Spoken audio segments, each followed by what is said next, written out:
Unplugged in, the 11th week of protests paralyzing Hong Kong's Central District again, as an estimated 1.7 million marched in the rain to demand freedom from China's authoritarian rule. This after months of violent clashes and the shutdown of Hong Kong's international airport. What do protesters want?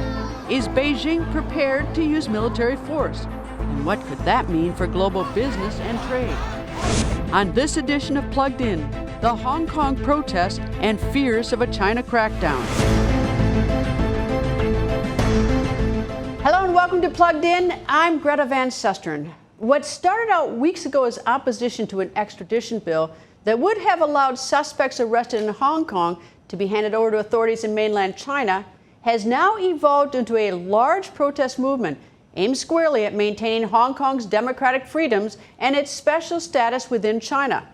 Organizers say more than 1.5 million people ignored the rain for a mid-August Sunday protest. This is the largest protest crowd to date. Hong Kong protesters are demanding a full withdrawal of the extradition bill, the resignation of Beijing-backed Chief Executive Carrie Lam, and an official retraction of the government's description of the protests as riots. But with Chinese tanks and troops massing just outside Hong Kong's border, many worry what Beijing's next move is going to be. VOA correspondent Michael O'Sullivan reports from Hong Kong. A sea of umbrellas and a peaceful show of force as tens of thousands of protesters spilled into the streets in defiance of authorities after Sunday's rally. Because I just can't help it, of the history that happened this recent few months. I feel obliged as a Hong Kong belonger to come out to protest, to make the government realize that we meant business. Braving the rain in a scene reminiscent of the umbrella movement protests of 2014. Now it's about an extradition bill with China that protesters say undermines Hong Kong's legal system. The bill was suspended but not withdrawn, and they worry that it could be reinstated. This 17-year-old girl was too young 5 years ago, but now has joined the protests. And if the extradition law is passed, then we will really forever lose our freedom in Hong Kong. And that's why when I have the ability this time, I want to stand up and protect Hong Kong. Last week's protests at the airport led to canceled flights and stranded passengers. Some say it hurt the movement. We apologize for any inconvenience caused, and you can see that we try many ways, but the chief executive does not answer any of our demands, so we'll keep trying it. Hong Kong Chief Executive Carrie Lam is the focus of the anger. The government has supporters who rallied Saturday. They say these protests hurt Hong Kong, now in danger of recession. There is also a danger that China will send in troops. You know that if China strongly move into Hong Kong, I think that will destroy the one country, two system. That's the whole world, not just America, but also the Euro will against China and fight for us. There is no other choice, said another at the rally. Every one of us is scared, but we still have to try our very best to fight for our freedom. Satellite images from space show dozens of Chinese tanks and paramilitary vehicles parked inside the Shenzhen Sports Center just outside Hong Kong. And the New York Times is reporting that as many as 12,000 police officers are on standby. Michael O'Sullivan is covering the Hong Kong protests for us. He joins us from Hong Kong's commercial district. Nice to see you, and tell me, what have you learned since you've been there? Well, Greta, first let me tell you where I am. I'm basically midway behind me, the area called Admiralty, where the major government buildings are, the courts, the Legislative Council, the police headquarters, where there have been many protests. And in the other direction, ahead of me, is the area where on Sunday, as you said, 1.5 or 1.7 million people took to the streets in a peaceful protest, and a protest that some people say marks a turning point after a lot of tension, weeks of violent clashes, tear gas fired on protesters, and that airport shutdown for several days that resulted in nearly 1,000 flights canceled. And for the protesters, this was a chance to demonstrate that the movement is still vital and that it can pursue a peaceful path forward in trying to extract some concessions from the Hong Kong government. What do people expect is going to happen? I mean, give me a prediction in the next week or two to come. Well, every day there are protests, small, large, some of them planned. We know on the weekend there are always large protests. There are protests going on right now. This is the 1-month anniversary of an incident at a subway station when about 100 men in white shirts, they're presumed to be triad gang members, pro-Beijing, came in and beat people. And there are, protests commemorating that today. And major events on the weekend, but there is a tension between the different factions in the pro-democracy movement. I think the vast majority of people are promoting peaceful rallies and marches, and but there are always, even on Sunday, there were people on the fringe who were involved in some violent activities. And so the danger is that something will spark a flare-up, and that the police will respond with force, with tear gas, and things will get out of hand. Is there But the organizers, Is there a message coming from China to the protesters?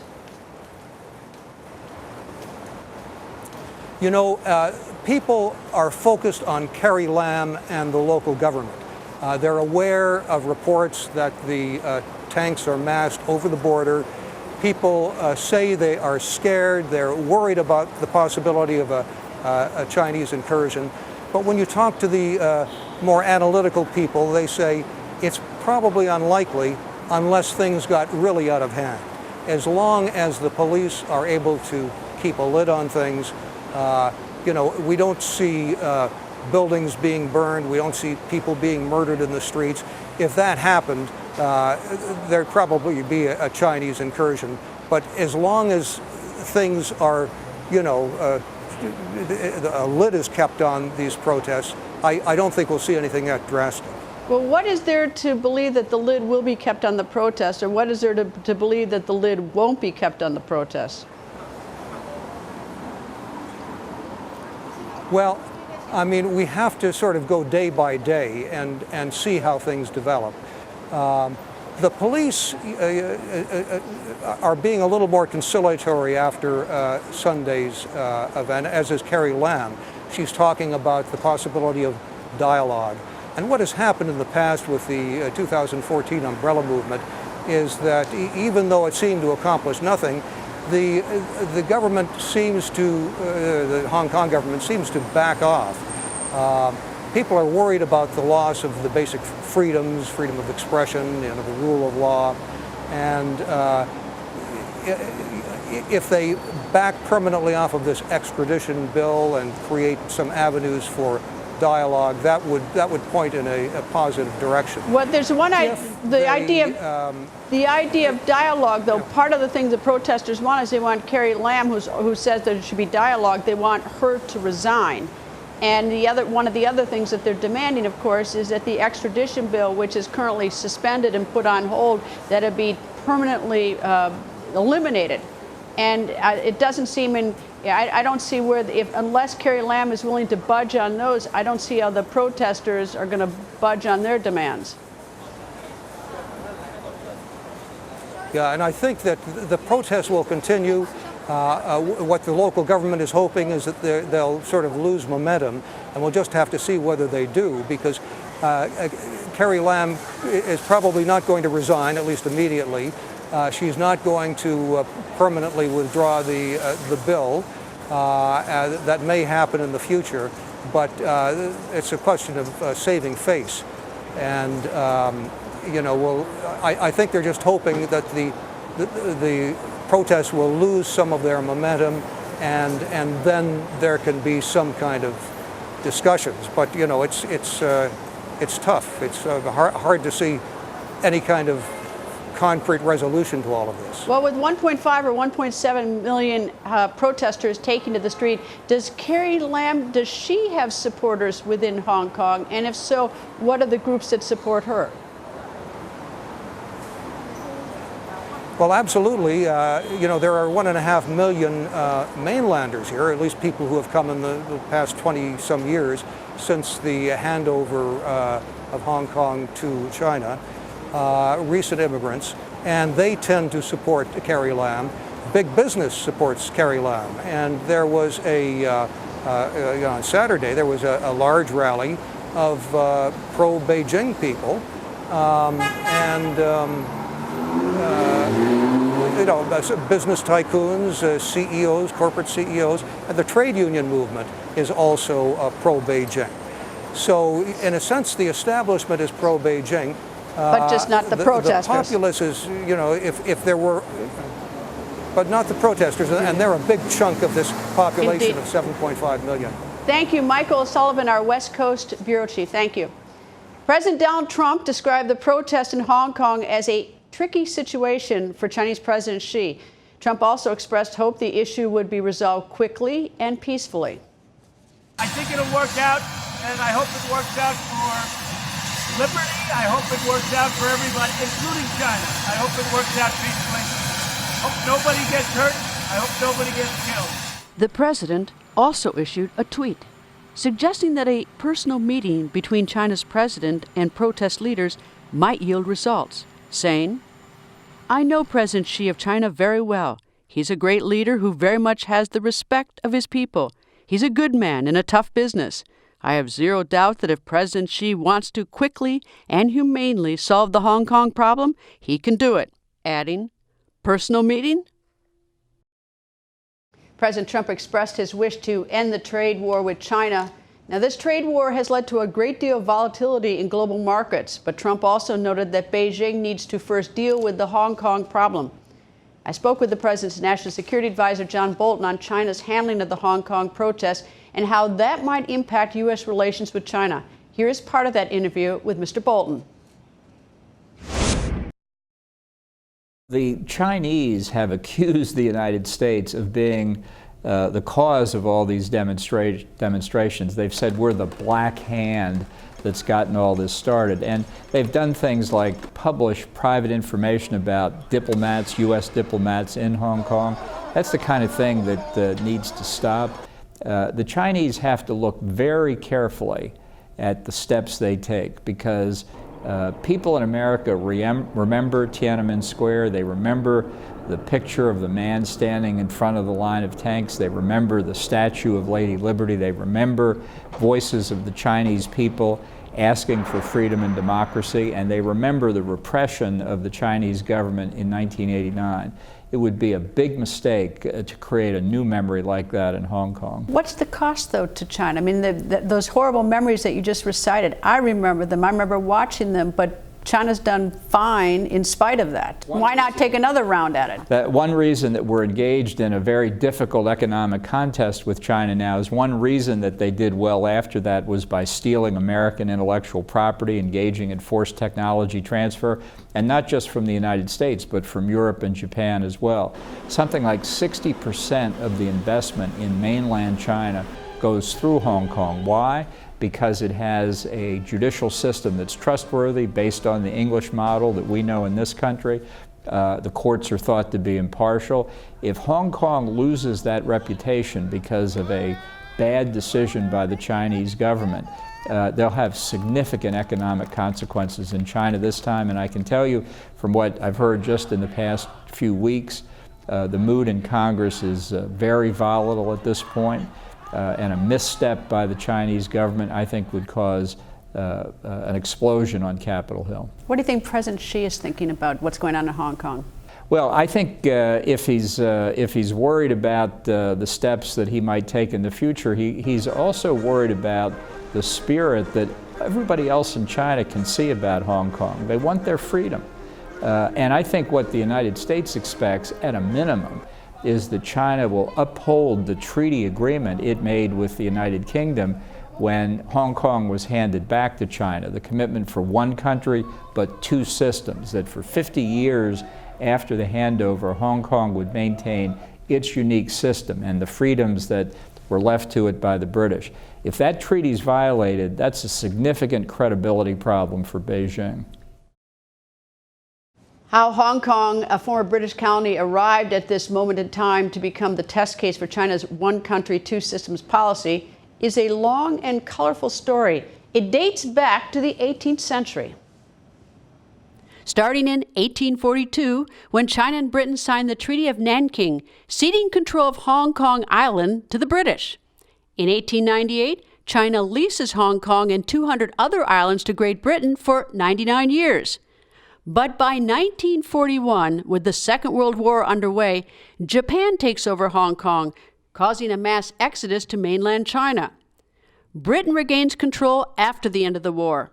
And in 1984, the British Prime Minister Margaret Thatcher and China's Premier Jia Ziyang sign a joint declaration laying out the conditions for the return of Hong Kong.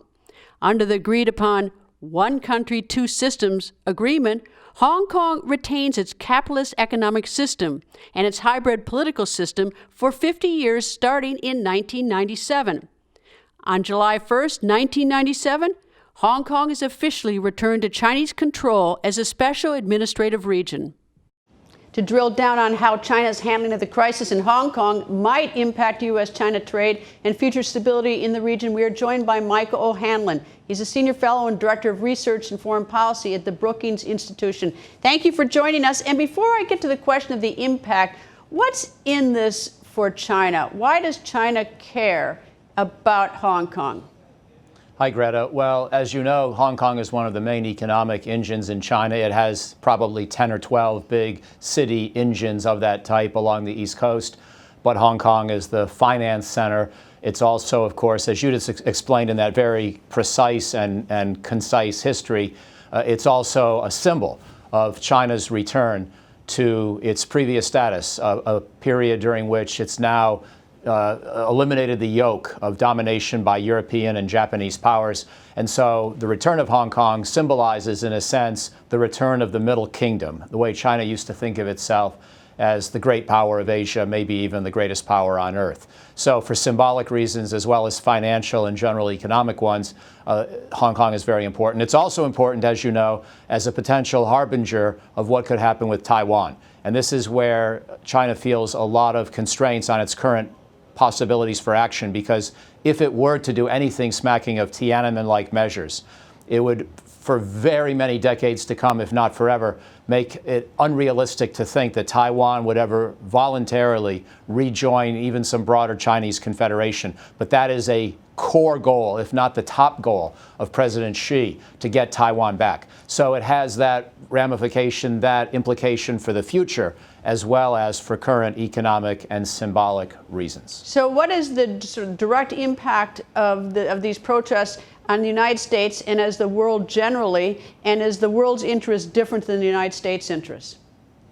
You know, I think we all have an interest, first of all, in averting tragedy, just for obvious humanitarian reasons, but in keeping China at least loosely within the broader community of nations. If we have to essentially treat China as a pariah, not only in economic terms, where that's already happening to an extent, but in broader diplomatic and security terms, it's going to have huge implications for the stability of Asia, for the way the United Nations Security Council works, for the way big issues like climate change are addressed. China really is becoming the other superpower.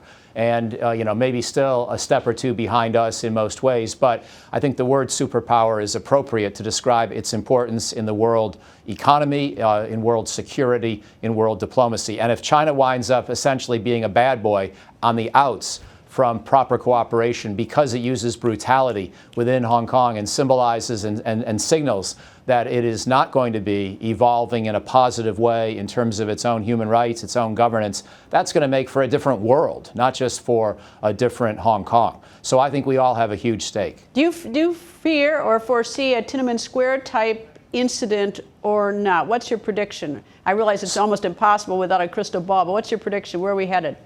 China desperately wants to avoid that. I think. And I was glad that John Bolton sort of reminded everybody, of the vivid memories of Tiananmen in his interview with you. And I think that, in fact, China would be crazy to use lethal force against peaceful demonstrators. I'd be very surprised if it got to that. The only way anything could smack of Tiananmen in the end would be if there's an action-reaction process. Peaceful demonstrators, but then maybe one or two violent demonstrators within an otherwise peaceful crowd. Then the Chinese military, which has moved in perhaps to protect the airport, overreacts. And then you start to see a back and forth where no one can quite remember how it started anymore. And then sort of people go a little berserk. That kind of an uncontrollable, unpredictable dynamic is the main way in which I think lethal force and major violence could ensue. I don't think anybody wants to choose that as their first move, but it could still happen. And that's one of the reasons why, as President Trump rightly said, some kind of a resolution fairly soon is in everyone's interest. President Trump says it's a tricky situation for President Xi. Do you anticipate, or is there a role for the United States other than sort of wait and see and watch? Are they in any way supporting the protesters for democracy? What's the role of the U.S.? I think we should keep saying things like John Bolton said, that we should remind China of the stakes here, that, at one level they're obvious, but at another level, if China ever thought it could get away with Tiananmen, because as you pointed out, they sort of did the first time.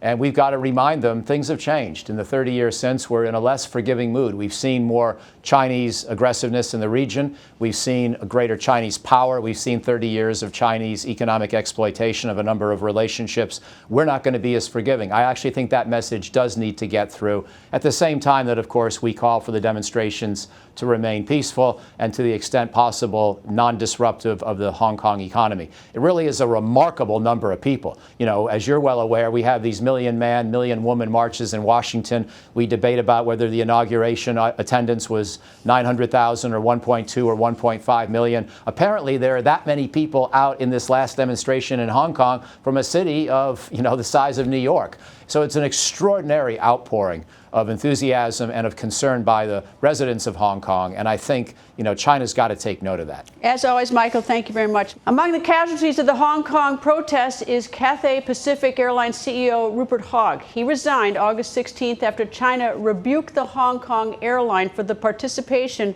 of some of its employees in anti-government protests. More from Plugged In's Mil Arcega.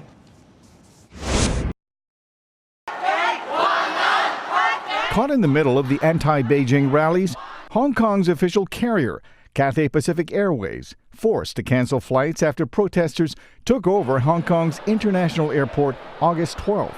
The two-day shutdown left thousands of passengers stranded when Cathay Pacific found itself torn between the demands of the Chinese government to continue operations and the airline's unionized crews, some of whom walked out in support of the protesters.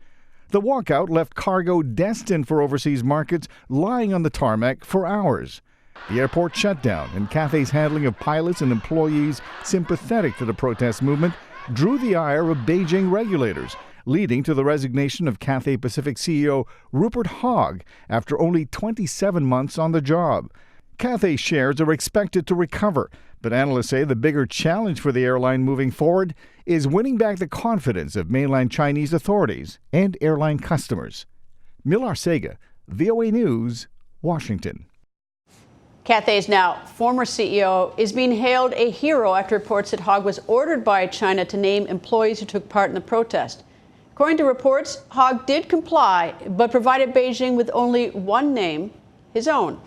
Airport protesters have since apologized for the airport disruption, which has been seen as a victory for Hong Kong's pro-democracy movement. This is not how it is seen from mainland China. Beijing has launched its own campaign portraying the protesters as violent thugs intent on breaking the law. For more on the Beijing narrative and how China sees the protesters and their demands, we are joined by VOA's Cantonese service correspondent Raymond Yan. Welcome, Raymond. Thank you. All right, Raymond, we know how the protesters see this. What is mainland China's perspective on this? They would like to spin it as evil as they could to the demonstrator. Even they try some of the media provocative term using the word cockroaches against the demonstrator. This is the most horrible thing I've ever seen. And of course, they would like to manipulate that it's behind Taiwan and America for the, Taiwan and America are behind for this demonstration. And of course, there's no clear evidence to prove that. And at the same time, they were even doing the personal insult by using the Twitters, Facebook, or maybe some of the Facebook page which located in Hong Kong in order to demonize or spreading the fake news against a lot of people. And I understand Facebook and Twitter has made some efforts to shut down those Facebook page and Twitter page. Yes, that's true. But there's still a lot of Facebook page or Facebook group which based in Hong Kong. It looks like it doesn't relate with Beijing or Chinese government, but everybody know that they are pro-Beijing, pro-Chinese government, and their tone are horrible. All right. I use the term mainland China, but I'm really talking about the Chinese government. Any idea whether the people of China, broadly speaking, are aware of what's going on in Hong Kong and what the government's saying? There are a small group of people, I can say, that they understand what's the reason of the demonstrator in Hong Kong, that when they bypass that great firewall which set up by the Chinese government. Unfortunately, a lot of Chinese netizens who's living inside China, they don't have access of outside information, and they have no choice. They just listen whatever the Chinese government feed them. And so you will see that the past 2 or 3 weeks, there are a whole bunch of groups of people come from mainland China, went to Hong Kong, traveled to Hong Kong, and tried to launch their counter demonstration against the demonstrator. And you can see that this is quite powerful for the Chinese government for their information control and the misleading a lot of people inside China. Do you see Carrie Lam withdrawing? Well, there is or resigning, I guess is the word. Resigning. There's no clear sign, but at least we see a little bit back down, especially on Hong Kong time Tuesday. She announced that there will be a police inquiry for the entire situation. But of course, people, they are not by it because this police ombudsman committee, they only investigate related with the police brutality. And also, this ombudsman commission, they don't have rights to summon witness. And Carrie Lam, of course, Beijing government likes Carrie Lam. Yeah. They support her. Yeah, at this time, we don't see any back down yet, but you never know what happened. It might be at the last second. Who knows? And the Chinese government, they're watching. The protesters are watching. Everybody's watching. Oh yeah, everybody's watching, and they are waiting for the counterpart, waiting for the other side making mistakes, then they can break in. How important is this to China? Is there a way to quantify that? It's a matter of their power, their political life. They believe that they are scared that if Hong Kong changing, it might be like a domino effect, pushing the other city inside China. People may ask, if Hong Kong can do a reform, why we cannot? So this is what the regime afraid of. And Taiwan is next.